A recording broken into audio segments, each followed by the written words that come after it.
పెనుబల్లి మండలం బ్రహ్మలకుంట గ్రామ పరిధిలో చిరుతపులి సంచారం కలకలం రేపుతోంది. చిరుత పాదముద్రలు కనిపించడంతో అటవీ శాఖ అధికారులు అప్రమత్తమయ్యారు. పులి గుండాల ప్రాజెక్టు సమీపంలో గ్రామస్తులు అప్రమత్తంగా ఉండాలని ఫారెస్ట్ అధికారులు మైక్ ద్వారా ప్రజలకు విజ్ఞప్తి చేశారు. పులిగుండాల సమీపంలో వ్యవసాయ పనుల కోసం వెళ్లేవారు గుంపులుగా మాత్రమే వెళ్లాలని సూచించారు. రాత్రిపూట బయటకు వెళ్లేటప్పుడు అప్రమత్తంగా ఉండాలని గ్రామస్తులకు అటవీ శాఖ అధికారులు హెచ్చరించారు. చిరుతపులి కనిపిస్తే సమాచారం అందించాలని, వన్యప్రాణులకు హాని కలిగించవద్దని అధికారులు తెలిపారు. కాగా 4 రోజుల క్రితం కొమరం భీం ఆసిఫాబాద్ జిల్లా తిర్యాని మండలం చింతపల్లి గ్రామ శివారులోని అటవీ ప్రాంతంలో చిరుతపులి సంచారం కలకలం రేపింది.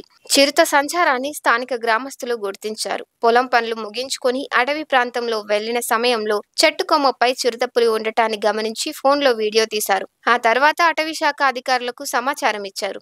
అధికారులు సంఘటనా ప్రదేశానికి చేరుకొని పరిశీలించారు. పరిసర గ్రామాల ప్రజలు అప్రమత్తంగా ఉండాలని, గ్రామస్తులు ఎవరూ అటవీ ప్రాంతంలోకి వెళ్లవద్దని హెచ్చరించారు. చిరుతపులి జాడ కనిపిస్తే తమకు సమాచారం అందించాలని కోరారు. ఇలాంటి మంచి వీడియోల కోసము తెలుగు గలంను మీరు లైక్ చేయండి, షేర్ చేయండి, సబ్స్క్రైబ్ చేయండి, కామెంట్ చేయండి, 10 మందికి తెలియజేయండి.